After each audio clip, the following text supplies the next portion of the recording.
What's going on, guys? Welcome back to another episode of the vlog. I'm Dookie Betts, and today we've got episode 19 for you guys, where we hop in our car, we drive up to Boston, and we hop into a $1 home game. This game was great, filled with a lot of good people, good action to go around. We win some hands, we lose some hands, and overall, we just experienced the manic highs and lows of No Limit Texas Hold'em. Before we hop into it, I just wanted to quickly shout out the Club GG that I've been playing in a lot. If you guys want to hop in there with me, battle it up with yours truly, feel free to message me on my Instagram. The link will be down below. Just tell me that you want to come play Club GG and I will get you set up in the club. We've got stakes anywhere from 10 cent, 20 cent, all the way up to $5, $10, so there's plenty of action to go around in the club as well. Last but not least, if you guys enjoy the video, make sure to drop a like, drop a sub, and go follow me on my Instagram once again. That's really all I got for you guys. Let's hop into the video, and let's turn some sand into gold.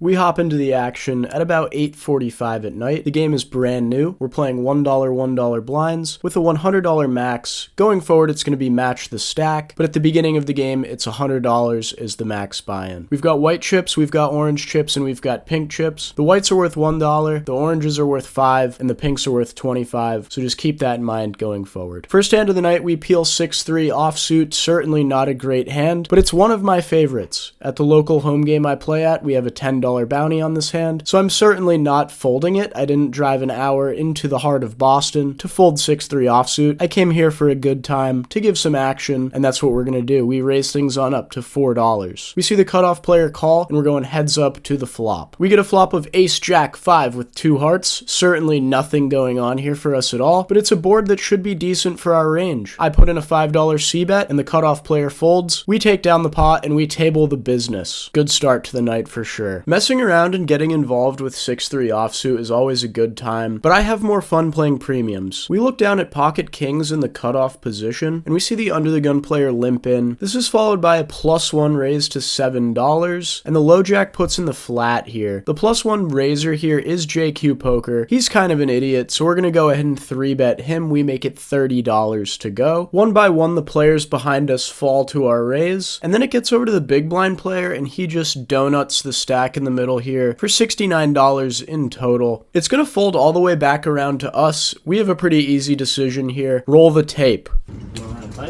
Whatever you want, man.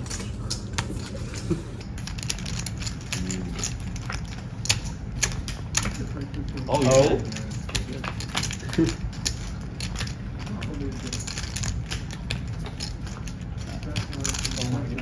As you can see, we got it in versus ace-queen. We're about a 2-1 favorite here. We end up losing the first board, but winning the second one. We chop up the pot. Really not the worst outcome, although it does kind of stink to lose one board with kings. Next hand of note comes about 10 minutes later, where we pick up 5-3 offsuit in the straddle. We have the straddle on here because I'm an adult, and this is what adults do. Straddling's fun. Let's make the game a bit bigger. Let's see what happens. We see the under the gun player raise things on up to $7. This is followed by the low jack, the button, and the big blind putting in the call. For $5 more, I'm getting a pretty decent price with a dog shit hand. Let's play some bingo here. Going 5 ways here, we get a flop of queen 10-5 with 2 clubs. It would be absolutely suicidal to do anything in our shoes here except check. We go ahead and tap the table, and it ends up checking all the way around here, so we get to see a free turn card. The turn card comes the 3 of diamonds. Really good card for us. We now improve to 2 pair. I think as played, most people at this table would probably be betting 2-pair combos on the flop and things like that. So now it's time to go ahead, start with a lead, and bet our 2-pair for value here. We make it $20 to go, and we see the under the gun player as well as the big blind put in the call, so we're now going 3 ways to the river. River comes the deuce of clubs. Really not in love with it for obvious reasons. The flush coming in. We see the big blind player check it over to us, and I'm happy to just check this one back, try and show down pretty cheap, but that's not the case because the under the gun player is going to come with a bet of $55. The big blind folds, and it's back over to me, and we're sort of faced with a tough decision here. Obviously, I think all of his flushes would be betting around this size. This makes some sense going 3 ways on the river. Additionally, hands like ace-4 are now straight straights, so we lose to that as well. However, on the other hand, this player has shown some propensity to just get out of line. I haven't been sitting at this table for very long, but this player has been giving really good action thus far, so at the end of the day, I just think 2-pair is too good to fold against this guy. I got a deuce.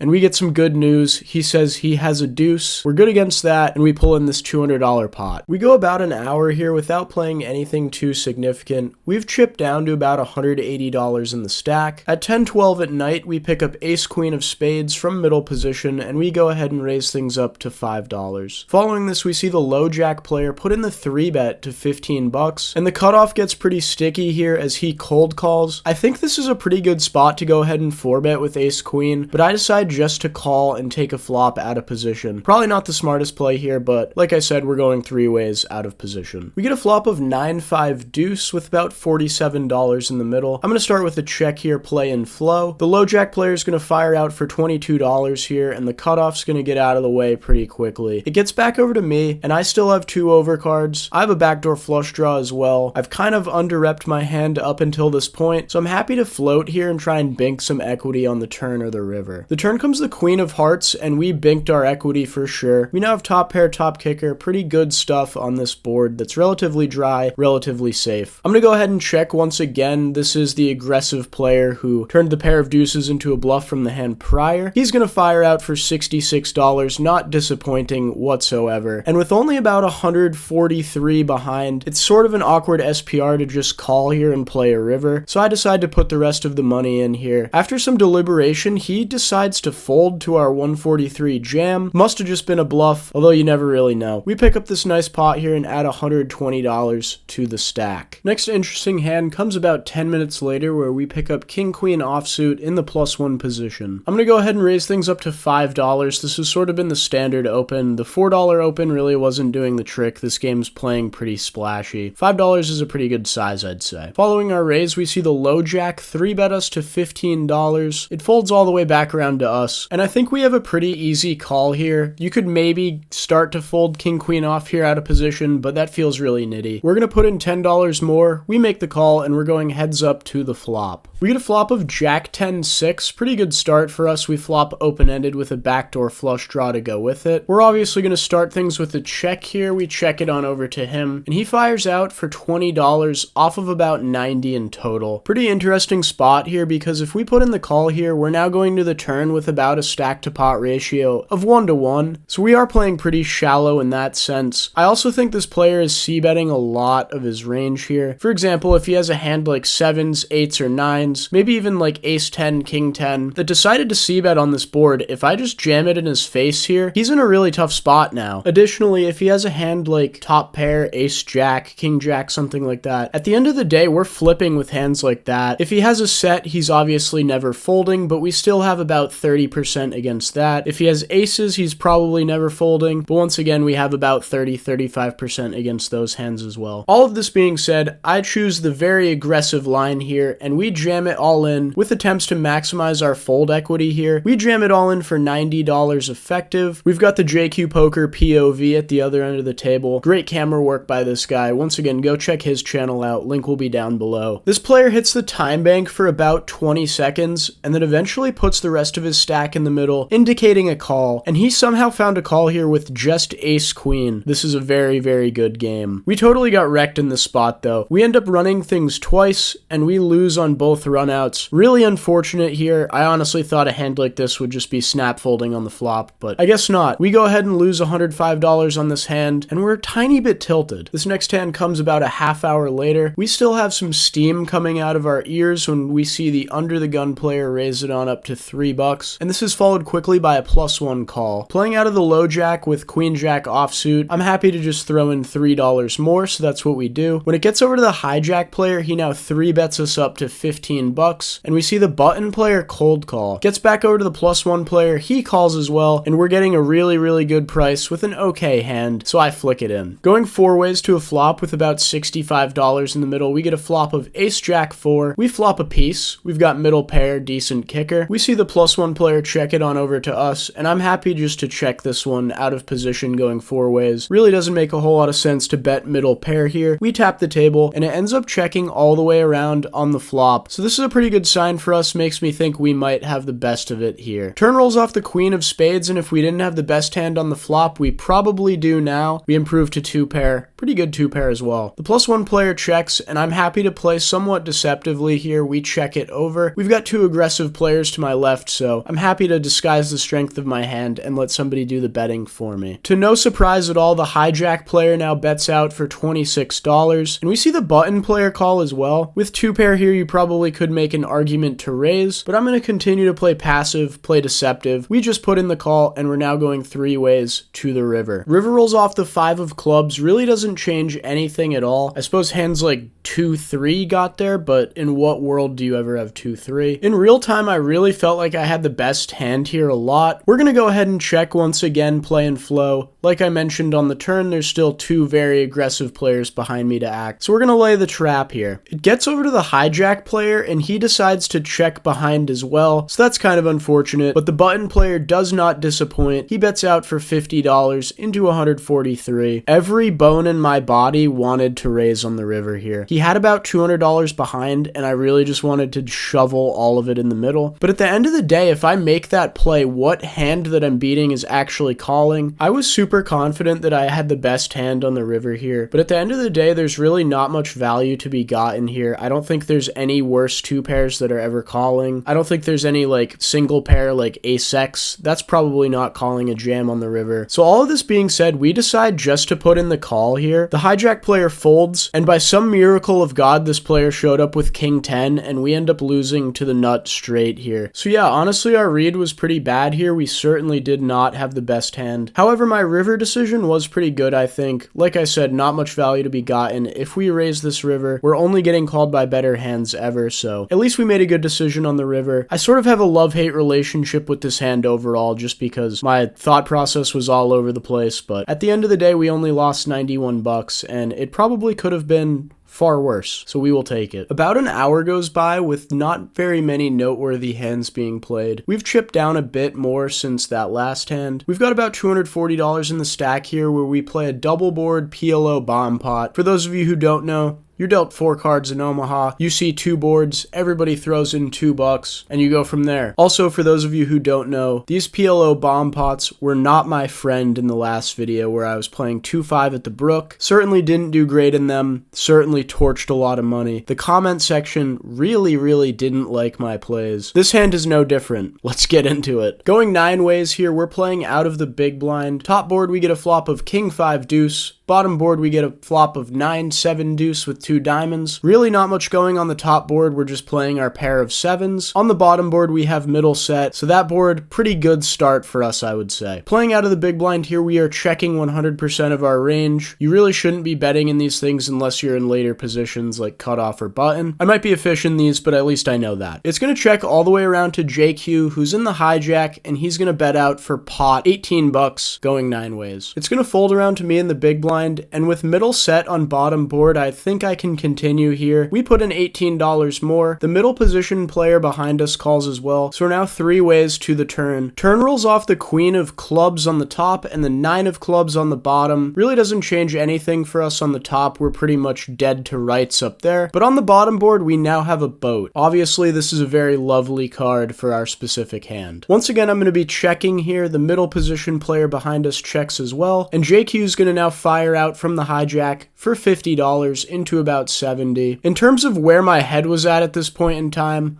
I knew I had absolutely nothing going for me on the top. But we do in fact have a pretty nutted hand on the bottom here with 7s full of 9s. We can lose, but we only lose to 1 combo of 9s, and then 9 deuce if that's a thing, and then 1 combo left of 9-7 as well. So honestly feeling really good about the bottom board. After JQ fires out for 50 bucks here, I'm just gonna donut the stack here. We put it in for 221, which might be a mistake, but you guys tell me. The middle position makes the fold, and JQ snap calls. Let's roll the tape. I fold. Yeah. We're gonna shop this, by the way. Yeah, let's do it. I have quads. Oh. We're not shopping. We're not shopping? Oh, no. Well, I folded anyways. I was on a straight flop. Oh, I might have the top board, actually. No. Yeah, so we end up getting it in versus quads here. Pretty much dead as doornails. We do have some outs on the top board, as funny as that sounds. Unfortunately, they don't come when the king of diamonds comes on the river on the top. We get scooped up here in some PLO double board bomb pot. Really fun game. One of my favorites. I can't wait to play this again. Yeah, just really unfortunate hand here. Did I somehow punt here, or am I just running really bad in these things? You guys tell me. This one feels like it was just a cooler, although I'm unsure. Shortly after this hand, JQ steps outside for a quick cigarette break. I've been telling him to quit smoking for a while now, but he doesn't really want to listen. I tell him it's bad for him all the time, but he just doesn't seem to be able to quit, so I'm not one to judge, but hopefully he does get his health in order sooner rather than later. Anyways, as JQ went outside, he realized that his car got towed, and me being the beautiful, wonderful, awesome friend that I am, I drove JQ over to the tow lot to pick up his car. Unfortunately for me, that means I can't play poker anymore. I'm stuck about $300 at this point in time, but at the end of the day,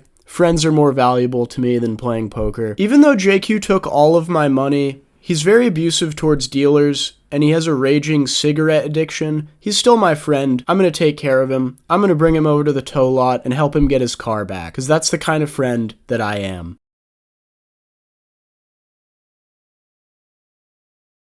My buddy JQ got his car towed, and he had to get out of here, so I had to drive him to the tow truck place, whatever you want to call it. We're actually sitting in their parking lot right now. So game got cut short a bit early today. Honestly, just unfortunate events. JQ stacks us in that PLO hand, and then following that, he gets his car towed, so I have to drive him to the place. So he takes all my money, and I drive him around. Good stuff there. We lost $300. Didn't really play all that good. Yeah, what are you gonna do? Fun little home game though. Glad I got invited. Definitely enjoyed it. Good group of pals for sure. We'll definitely be back here at some point in the future. But yeah, that's all I really got, guys. Until next time, Dookie Bets.